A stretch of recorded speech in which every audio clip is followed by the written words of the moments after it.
मनु से मेरा एसोसिएशन और दोस्ती पिछले 3-4 साल का रहा है।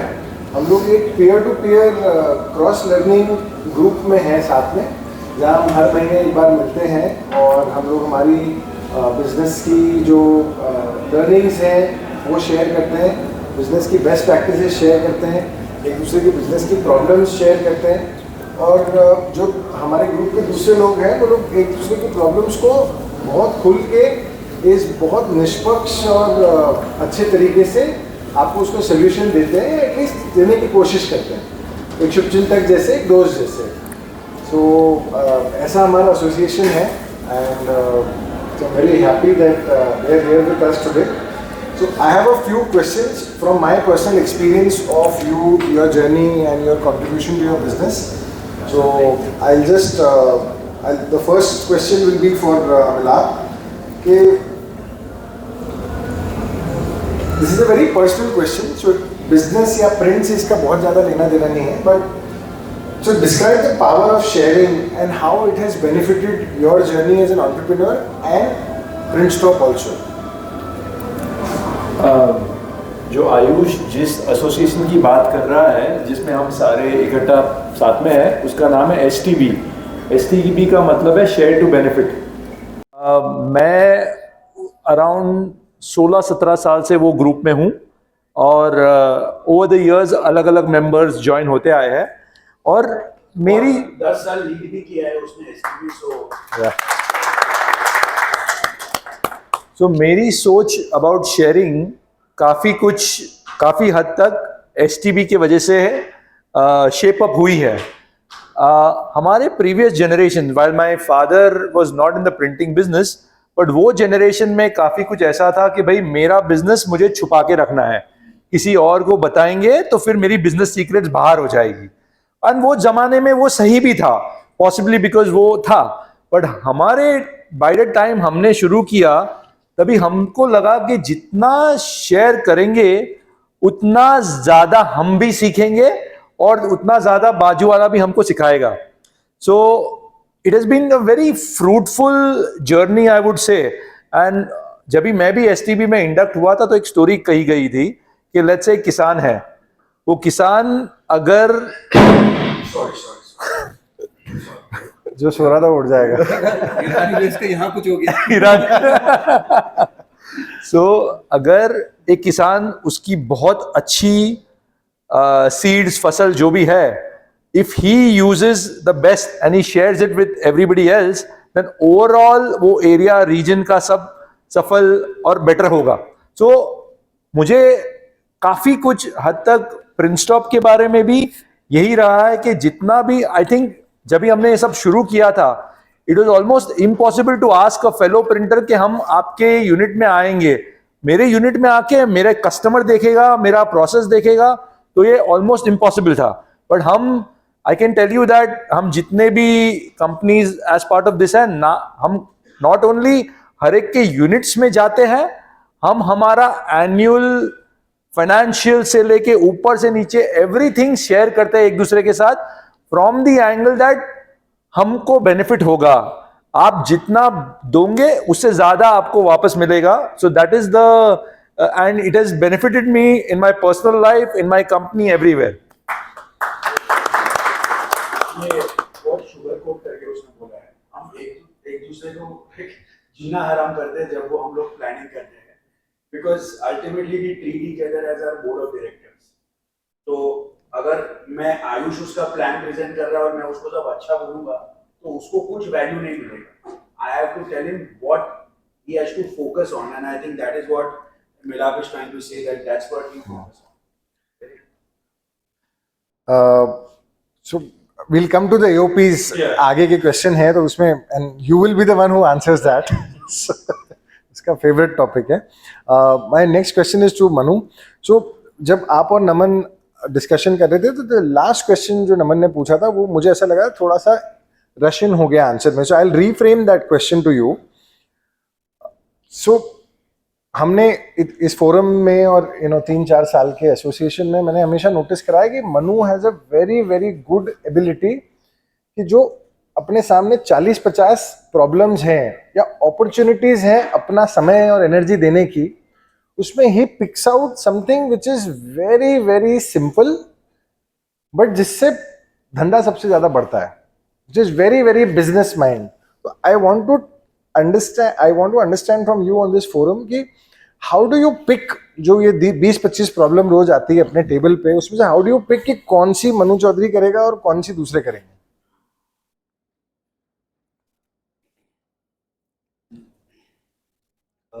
अगेन मैं अपने एक ही लॉजिक पे बार बार चले जाऊंगा. For any question in the world I probably go back to the same logics. I try to start with कि मैं चाहता क्या हूँ. अब जो प्रॉब्लम्स है उसमें वो जो चाहता क्या हूँ उसमें कौन से प्रॉब्लम सॉल्व करूँ अगर, ताकि जो मैं चाहता हूँ वो मेरे को मिले.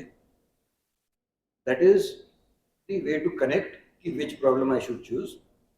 अब सपोज जैसे एक महीना पहले मेरे को जोश चढ़ा है कि यार लोग ओपन क्लॉ कर रहे हैं. There is not a problem to solve anywhere. I mean there is nothing to do with printing business. मेरे को मन था कि यार इसको देखा जाए लोग क्या कर रहे हैं. So I took that as a problem and I tried to solve it. I tried to see what we can do about it. So it has nothing to do with कि उससे दुनिया का क्या होगा. मैंने मैं उस समय उस फ्रेम ऑफ माइंड में मैं क्या चाह रहा हूँ, व्हाट इज माय इंटेंट कि मैं क्या करना चाह रहा हूँ, एंड विद दैट कंस्ट्रेंट जो लिस्ट ऑफ प्रॉब्लम्स है उसको मैं अभी कौन सा ठीक करूँ ताकि I get faster there. And this ability to focus and find that problem is I think something that you are trying to. I'd like to add, जब भी हम मनु की फैक्ट्री कोलकाता गए थे, उसके पीछे जो चार्ट्स के लिए दो थे ना वाइट बोर्ड थे, एक में 10-12 चार्ट थे. ये प्रोडक्शन, ये इतना सारा था. किसी ने ज्ञान दिया होगा तो तभी वो प्रॉब्लम सॉल्व कर रहा होगा, तभी एक था. दूसरे में एक था डेली नंबर ऑफ प्रिंट्स. उसने बोला ये सब 10 चार्ट है, वो भाड़ में गए. फोकस ऑन वन नंबर, मेरा डेली प्रिंट काउंट कितना है, वो बढ़ेगा तो बाकी सब प्रॉब्लम ऑटोमेटिकली सॉल्व होंगे. So he has that ability to, मतलब बोलो ना, इतने सारे लेयर्स है, वो सबको हटा के एक मूल प्रॉब्लम को सॉल्व करो, बाकी सब हट जाएंगे automatically. On a daily basis में खाली 2-3 नंबर ही खाली देखता हूँ. 2-3 नंबर देख के मेरे को पता चल जाता है कि हाँ ठीक ठाक चल रहा है, नहीं चल रहा. एंड वो एबिलिटी कि वो 2-3 नंबर पे खाली आ जाओ इज आई थिंक. वो कैसे आते हो वही पूछ रहे हैं. Sorry engineering mindset. You start with चाहिए क्या, एंड अगर सब चाहिए तो सारे नंबर्स आएंगे, बट अगर क्या चाहिए उस पे आ जाए. चलो ठीक है, you at least you try to answer that. So my next question is to Ankit कि again I'm not going to go to private equity, but my simple question is that you have seen uska overdose ho gaya, you have seen many of us in the STB and within your competitors, colleagues, even Ascent करके एक group है जिसमें अंकित is a member, वो peer to peer learning group है. What is the condition, in your opinion, what is the real condition of a second generation entrepreneur in terms of financial literacy after 2-3 years of business? And तुम्हारे हिसाब से क्या benchmark होना चाहिए? मतलब कि एक, अगर मैं सेकेंड जनरेशन एंटरप्रेन्योर हूँ, मेरे फादर का है, मेरे अंकल का बिजनेस है और मैंने ज्वाइन करा है, तो मुझे balance sheets, P&L statements, costing, इसके बारे में कितनी समझ होनी चाहिए और कितनी एक्चुअली हो रही है अभी? आई थिंक पापा ने एक चीज बहुत क्लियरली समझाई थी पहले 1-2 साल में, दैट हर एक चीज का इतना पता होना चाहिए कि कोई आपको उल्लू ना बना सके. तो वही माइंडसेट से यू स्टार्ट गेनिंग नॉलेज. सो जब मैंने HOD फाइनेंस के नीचे काम किया, मैंने प्रोडक्शन वाले के नीचे भी काम किया. So why I took up finance, may be मेरा अफिनिटी विद नंबर्स था. इतना फाइनेंस जरूरी है. First of all I think जो मैंने पीयर्स में देखा है, पहले तो जरूरी है कि नहीं है, 100% जरूरी है, right. You can not know about the finance health of the financial health of the company. वो एक लेवल पे जानना बहुत जरूरी है. जब हमने एओपी चालू की थी हमारे ग्रुप में, यू नो द स्ट्रगल यार, ये कैसे आया, एबिटा क्या है, ये क्या है। तो एक सिंपल लेवल पे बात करें तो पैसा कहाँ से आ रहा है और पैसा कहाँ लग रहा है और वो पैसा अपने को कितना दे रहा है, ये जानना एक बहुत ही जरूरी है। देयर इज नो एस्केप कि फाइनेंस मेरे पापा देखते हैं तो मुझे देखने की जरूरत नहीं। आई think that is the worst excuse कोई भी सेकेंड जनरेशन दे सके, क्योंकि वो जानना जरूरी है। और जब तक आप जानोगे नहीं, तब तक मुझे लगता है we will always be in पापा पापा एक मशीन ले लेते हैं। इट कैन नॉट बी पापा पापा एक मशीन ले लेते हैं। ये मशीन लेने के लिए इतना लगेगा, इतने रिसोर्सेज लगेंगे और ये हमें इतना रिटर्न देगा। इतना नॉलेज बेसिक होना बहुत ही जरूरी है। एक फॉलोअप क्वेश्चन, बिकॉज अपन अभी एओपी के आसपास है and I address this to both of you. AOP क्या है? अपन ने 8-10 बार वर्ड यूज करा है, so I will probably have either one of you can take up this question कि AOP क्या है and what is your company's approach to AOP, not only within the family but आप अपने senior employees में भी क्या वो AOP share करते हो? I just explained. AOP is annual operating plan. मतलब जब साल चालू होता है आपको एक चाहिए कि मैं क्या फॉलो करूं बेसिकली, तो वो सीधी भाषा में ये है। और उसमें क्या आता है कि जो साल गया उसमें हमने क्या ठीक किया और क्या क्या नहीं ठीक हुआ हमारे लिए, हमने ट्राई की पर क्या ठीक नहीं हुआ, बेसिकली हिट्स और मिस बोलते हैं। देन आगे हमें जो नंबर्स करने हैं, जो हमारा प्लान है, हमारा ड्रीम है, उसके लिए सबसे ज्यादा थ्रेट क्या है। अभी हम लोग आज सब लिख सकते हैं कि ईरान वॉर, पर वो मनु ने बोल दिया कोई टेंशन नहीं है ऐसा, तो वो मान के चलते हैं। और फिर हम लोग बोलते हैं कि क्या क्या अपॉर्चुनिटी आ सकती है। अभी ईरान वॉर थ्रेट भी और अपॉर्चुनिटी भी, तो ये एक इसमें बेसिक चीज आती है। और नंबर्स आते हैं इन टर्म्स ऑफ खाली आपके पीएनएल, यार मैं इतना नंबर्स कर रहा था लास्ट ईयर और इतना नंबर्स करूंगा। और फिर आते हैं कि मुझे इस साल क्या हासिल करना है और वो हासिल करने के लिए मुझे क्या चाहिए। फॉर एग्जाम्पल मुझे रेवेन्यू करना है 20% ग्रोथ, तो वो सपना हो गया। अभी वो 20% ग्रोथ करने के लिए मुझे एक मार्केटिंग वाला इंदौर में डालना पड़ेगा, एक मार्केटिंग वाला हैदराबाद में डालना पड़ेगा, एक एक्सपोर्ट के लिए डालना पड़ेगा। तो मेरे को इतनी लीड्स मिलेगी जिससे मेरा 10% वो। So that is in basic principle AOP. Just to add to that, आपको क्या क्या करना पड़ेगा इज एक पार्ट, कब तक करना है। लेट्स से फॉर एग्जांपल मैं हैदराबाद में एक आदमी करूंगा बाय जुलाई दिस वन, हम एक मार्केटिंग प्लान या एक मार्केटिंग एग्जीक्यूटिव लाने वाले हैं बाय दिस टाइम, मुझे मेरे बैलेंस शीट क्लीन अप करके मुझे ये खर्चा कम करना है बाय दिस टाइम। और वो जो हम हर एक मेंबर जो बताता है, all the other members are suppose to be acting as our board members. तो हम 6 महीने के बाद एक चेक इन करते हैं कि भाई तुमने तभी बताया था कि ये 6 प्रोजेक्ट करने हैं, ये रेड है, ऑरेंज है या ग्रीन है, लाइन पे है, कुछ नहीं किया, क्या है, क्यों नहीं किया भाई। So we question the person and we do that. So this is what the AOP format is, जो हम साल के शुरुआत में करते हैं। मैं फर्स्ट एक बोलना चाहूंगा कि आप प्राइवेट इक्विटी लाने के पहले ही सब प्राइवेट इक्विटी ला रहे हो, भले वो पैसा नहीं डाल रहा है पर सवाल तो वही पूछ रहे हो। बहुत बढ़िया, बहुत ठीक है। आई मीन आज के दिन आयुष को मेरे सब पूरे नंबर्स पता है, उसको पता है मैं क्या गलत कर रहा हूँ। मतलब हमारा सबसे बड़ा इशू ये था कि हम लोग फॉर्मल कैसे रहेंगे स्टेज पे, क्योंकि वहां तो गाली गलौज तक बात पहुंच जाती है एओपी में। तो मतलब फॉर एग्जाम्पल एओपी में इस बार आयुष ने बोला हर बार यार तू फार्मा करते रहता है, थोड़ा बाहर तो हट। तो these are the kind of, so AOP is only successful अगर सबसे पहले आप खुद का शेयर करने के लिए तैयार हो, जो सबसे बड़ा प्रॉब्लम है मुझे लगता है। जब आप खुद को शेयर करने के लिए तैयार हो, दूसरी बात क्या आप सुनने के लिए तैयार हो, तो अगर आप ये दो चीज करने के लिए तैयार हो, then the AOP success.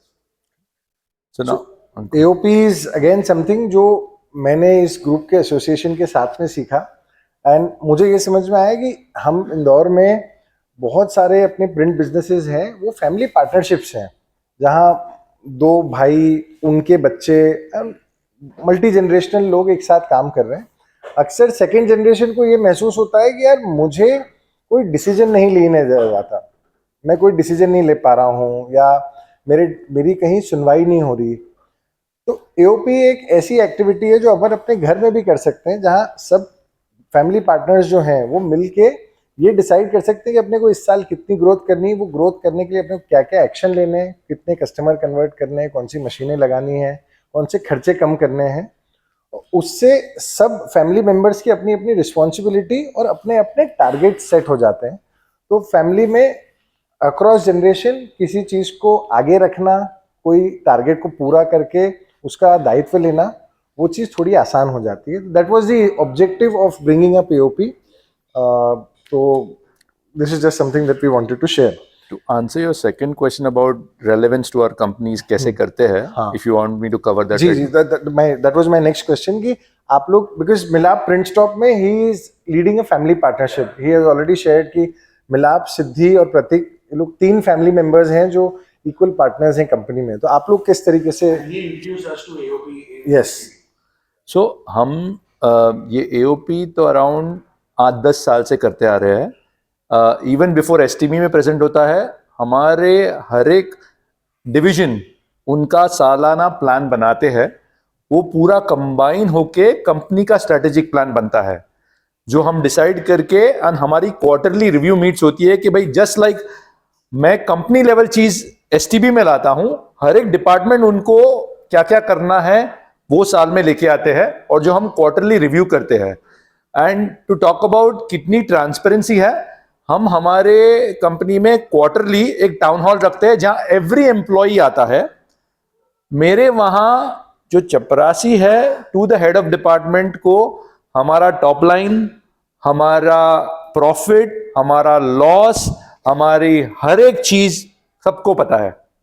So there is nothing like anybody doesn't know anything. So वो टाउन हॉल में हम ये क्वार्टर में क्या अच्छा किया, क्या बुरा किया, क्या नए प्लान्स आने वाले, हम हमारे नंबर्स पहुंचे या नहीं पहुंचे, कौन से नए कस्टमर्स आए हैं, कौन से हमने लूज किए हैं, it is all very very open and transparent. बहुत बढ़िया। We can share the basic template of the AOP. मैं शेयर कर दूंगा एक बार इन्फा में। सो नेक्स्ट क्वेश्चन, एक स्टोरी टाइम है। सो अब आपको एक्चुअली स्टोरी बतानी पड़ेगी, you can not beat around the bush. So you shared about solving the customers problem, है ना, कि एक्सपोर्ट बिजनेस से वो क्वेश्चन आया था, बट वो तो डोमेस्टिक बिजनेस में भी वही चीज होती है। Share an instance where you solve the customers problem, और अब वो कस्टमर बिल्कुल आपके हाथ से खाता है। तो हम लोग किताबें प्रिंट करते हैं। स्टार्टिंग में तो बोल दिया बहुत बड़े बड़े हैं, ऐसा है, ये है, बट एकदम क्लोज 2-3 कॉम्पिटिटर लोग हैं जो एक ही कस्टमर के साथ 3 जन फाइट कर रहे हैं, प्राइस वॉर चल रहा है, हर तरह का सब चीज हो रहा है। तीनों के साथ अच्छा रिलेशनशिप है, सब चीज ठीक है, सब मैंने उस इंस्टेंस पे लास्ट ईयर हम लोग ने एक अच्छा बुद्धि लगाया कि चलो मैं उनके और क्या प्रॉब्लम को सॉल्व कर सकता हूँ। उसके साथ आया कि यार मेरे पास मैं 2 चीज में बहुत अच्छा, एक सिस्टम्स में, या सिस्टम्स ईआरपी टाइप की चीजों में, दूसरी एआई। तो मैं पब्लिशर्स लोग को बोलने लगा कि देखो मैं इस चीज में अच्छा हूँ, एंड क्या आप अपने जो ईआरपी यूज करें उसमें आपको कोई प्रॉब्लम हो रही है क्या, या आपको सीआरएम यूज करें उसमें कोई प्रॉब्लम हो रही है क्या। तो मेरे पास इंडिया से अच्छे अच्छे वेंडर्स हैं जो पब्लिशर स्पेसिफिक ईआरपीज बनाते हैं। मैं आप लोग दोनों के बीच में इंटरमीडिएट होकर आपके प्रॉब्लम्स को समझ के उसकी तरीके से कस्टमाइज करके I can give the ERP to you, and it's not like कि आपको पैसा देना कि first year I give it for free, that I want to see if you can grow your business with that. तो ये चीज उन सबको अच्छा लगा। So we did that with 2-3 customers, and ऐसा कोई दूसरा प्रिंटर जाके ईआरपी नहीं बेचेगा या ईआरपी नहीं देगा। दूसरा एक और माइंड में आइडिया आया, अगेन एआई को यूज करके आया कि मैं और क्या कर सकता हूँ, उनको खुद पे तो आइडिया आता नहीं है। सो बहुत सारे जो ए ग्रेड पब्लिशर्स है, ऑक्सफोर्ड एंड मैकमिलन, उन लोग सब डिजिटल लर्निंग प्लेटफॉर्म्स बहुत बना रहे हैं. सब बुक के पीछे लिखा रहता है स्कैन कर लो QR कोड एंड देन आप उसमें से क्वेश्चन आंसरिंग कर लो, सीख लो, कर लो. बाकी बट जो उसके नीचे वाले लेवल के जो पब्लिशर्स है, उनको फुर्सत ही नहीं है डिस्ट्रीब्यूटर को किताब देना और पैसे कलेक्ट करने से. उनको प्रिंटर के पीछे पड़ के कि भाई मेरा किताब कब आएगा, उसमें उनको वो ये डिजिटल लर्निंग वाला उनको लगता है कि यार छोड़ो, ये वैसे बात हो गया जो प्रिंटर लोग को वो क्या कौन सा था क्या 4.0 इंडस्ट्री 4.0, जैसे हम लोग को इंडस्ट्री 4.0 कौन माथा लगाएगा वैसे कि, बट सब चाहते हैं बट कौन माथा लगाएगा. Then so we created a digital learning platform and मैं पब्लिशर्स को बोला कि it will be your product, you आपका नाम से आपके प्लेटफॉर्म पे मैं बना के दूंगा, सब कुछ मैं करूंगा, बैकएंड मेरा रहेगा, सर्वर मेरा रहेगा, आपका बुक आपके स्टूडेंट्स उसको उस प्लेटफॉर्म को यूज कर पाएंगे एंड उसमें वो क्वेश्चन आंसरिंग कर पाएंगे, नई चीज सीख पाएंगे. So we creating that entire digital learning platform for them and also this will give it for free to you as long as we print that book. तो अब इस तरह का जो थॉट प्रोसेस आने के बाद तो कस्टमर पूछता है मेरे को, यार आप कर क्यों रहे हो मेरे साथ ये सब, मैंने आपका क्या इंटरेस्ट है इसमें. तो बस ठीक है, गिविंग है, पर ऐसा नहीं है कि मैं आपको बाइंड कर लूंगा कि मेरे साथ ही लेना है, 10 साल का कॉन्ट्रैक्ट करना है, सब कुछ नहीं है. बस ठीक है, it is something that I am passionate about, I want to give it to you. But it creates bonding, वो कहीं Yes. के बैक ऑफ द हाँ. माइंड तो That रहता ही है कि यार ये मेरा हेल्प कर रहा है. उससे होता क्या है कि नेक्स्ट टाइम उसको कोई भी प्रॉब्लम आए वो मनु दादा को याद करेगा. Problem solve. यस, हम लोग भी कई बार कस्टमर बोलता है बुखार में, मैं भी बोल देता हूँ कॉम्बिनेशन ले और बोलिए कॉम्बिनेशन. पैकेजिंग वही बनाता है. So, rounding up to the last two questions, Milap, can you share about your tech approach to your purchase bill processing? जो भी आपने एक नया सिस्टम चालू करा है. करेक्ट. अगेन ये क्वेश्चन मैं इसलिए पूछना चाह रहा हूँ बिकॉज ये परचेस सब लोग कर रहे हैं. परचेस के बिल अपने यहाँ सबके यहाँ आते हैं, इनवर्ड होते हैं, अकाउंटेंट उसको प्रोसेस करता है, अपन उसका पेमेंट करते हैं. प्रिंटस्टॉप उसी चीज को किस तरीके से कर रहा है, ये उसका एग्जाम्पल है. मैंने आपको हमारा बिजनेस मॉडल समझाया, राइट. हम इतने छोटे छोटे ऑर्डर लेते हैं फ्रॉम 400-500 वेंडर्स, तो हमारे परचेसेस शायद हफ्ते के अराउंड 1500-2000 इनवॉइस इनवर्ड आते हैं. मतलब वॉल्यूम्स आर मैडनेस. तो हम, और because we are known in the market, तो हमारे पेमेंट साइकिल्स भी अच्छे होते हैं, बट हमारी टीम पागल हो जाती है ये सब प्रोसेस करने के लिए. तो रिसेंटली हमने एक सॉफ्टवेयर ऑनबोर्ड किया हुआ है कॉल पेजी. उसमें क्या होता है, मेरी टीम जो परचेस टीम है वहां पे वो ईमेल करेगी मेरा इनवॉइस, तो इनवॉइस OCR करके मतलब ऑटोमेटिकली देख के वो PO के सामने रिकंसाइल कर देगा. रिकंसाइल होने के बाद अप्रूव हो जाएगा एंड नेक्स्ट स्टेप उसका वो होगा, जब हम पहुंचे नहीं है कि अगर वो अप्रूव्ड होगा तो ऑटो पेमेंट्स भी हो जाएगा. So the idea is that again goal ये है कि भाई हमारी अकाउंट्स टीम ऑलरेडी 3 या 4 जन की है, वो मुझे 5, 6, 7 नहीं करनी है, 4 से 3 लेके आना है, ज्यादा नहीं लाना है. तो this is at a volume of महीने के 5000 बिल. अब इस टेक्नोलॉजी को लेकर ये महीने के 50,000 बिल भी कर सकते हैं, जो अपन लोग सोच के डर सकते हैं, मतलब डरेंगे. So my last question is again to Ankit. So इसका एक पर्सनल पैशन है जहाँ ये बोलता है कि यार हमें खुद को किस तरीके से आइडेंटिफाई करना है, संबोधित कैसे करना है स्वयं को. सो और उसी से रिलेटेड पैक्सेलेंस भी है, because I have realised that आज पैक्सेलेंस के बारे में कुछ बात नहीं हुई. सो talk about Paxellence, why you thought of Paxellence, and what is your whole idea behind propagation of how we should address ourselves. I'll talk about Paxellence first. Yeah. Paxellence started, I will not talk about recyclability and I'm glad Mudit नहीं है यहाँ पे. Plastic वाले ये उसके पापा हैं.